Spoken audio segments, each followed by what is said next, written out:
আমরা বলেছি আপনারা সংস্কার করেন, আমাদের কোনো আপত্তি নেই, কিন্তু যে বিষয়টা নিয়ে বাংলাদেশের সমস্যা সবচেয়ে বড় তৈরি হয়েছে যে আজকে বাংলাদেশে অস্থিরতা, স্থিতিশীলতা, এগুলো সমস্যা আছে, অনেক কমে যাবে যদি একটা নির্বাচিত সরকার থাকে। কারণ নির্বাচিত সরকারের শক্তিটা অন্য, সেটা হচ্ছে জনগণ তার পেছনে থাকে। এই কথাটা আমাদের সবসময় মনে রাখতে হবে। আমরা সে কারণেও সবসময় কথাটি বলছি যে আমরা সংস্কার চাই, আমরা সংস্কার সবচেয়ে বেশি চাই। একই সঙ্গে আমরা এটাও চাই যে দীর্ঘকাল অনির্বাচিত সরকারের হাতে ক্ষমতা থাকা উচিত নয়।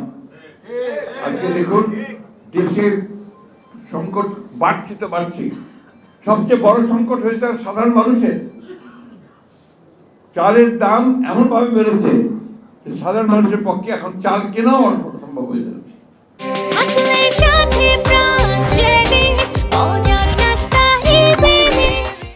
চাল, ডাল, তেল, লবণ, ডিম, মাছ, মুরগি প্রত্যেকটার দাম বেড়ে গেছে। সাধারণ মানুষের জীবন এখন অতিষ্ঠ হয়ে গেছে।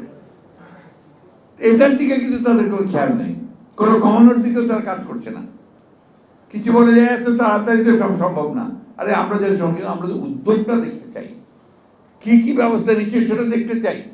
আমরা তো দেখলাম না যে ওনাদের বড় বড় যারা উপদেষ্টা আছেন বা দায়িত্বপ্রাপ্ত যারা আছেন তারা গিয়ে বাজারের মধ্যে মাঠের মধ্যে গিয়ে তারা জিজ্ঞাসা করছেন, মানুষকে বোঝার চেষ্টা করছেন যে সমস্যাটা কোথায়।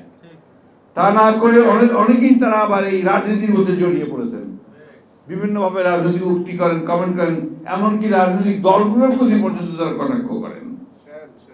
এটা সঠিক নয়, এটা হওয়া উচিত নয়। আপনাদের সবসময় মনে রাখতে হবে যে আপনারা হচ্ছেন অন্তর্বর্তীকালীন সরকার। আপনাদের মূল দায়িত্ব হচ্ছে সংস্কার করতে চান, সংস্কার করবেন, সেই সঙ্গে একটা নির্বাচন করবেন যে নির্বাচনটা সকলের কাছে গ্রহণযোগ্য হবে। এটাই হচ্ছে এক প্রধান কাজ করে নির্বাচিত সরকারের হাতে ক্ষমতা হস্তান্তর করতে হবে।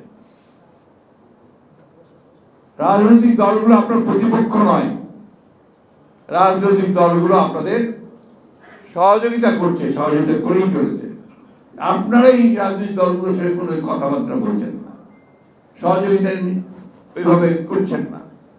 আমি কথাটা এই জন্য বললাম যে এটাই হচ্ছে কিন্তু সবচেয়ে ভালো পথ, যেখানে আপনার জনগণের সঙ্গে এই সরকারের একটা আরো ঘনিষ্ঠতা সৃষ্টি হবে। আমি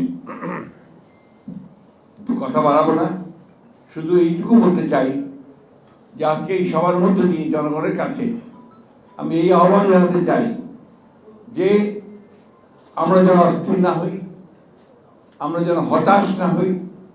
আমরা আশা করি, এখনো আমাদের আশা সেইভাবে আছে এই সরকারের প্রতি, অন্তর্বর্তী ডক্টর ইউনূসের সরকারের প্রতি, যে তারা অতি শীঘ্র যতটা সম্ভব তাড়াতাড়ি করে তার প্রয়োজনীয় যে সংস্কারগুলো করা প্রয়োজন, নির্বাচন কমিশন, আইন শৃঙ্খলা বাহিনী, জুডিশিয়ারি, অর্থনীতির ব্যাপারগুলো তারা দেখে তারা দ্রুত একটা গ্রহণযোগ্য নির্বাচনের ব্যবস্থা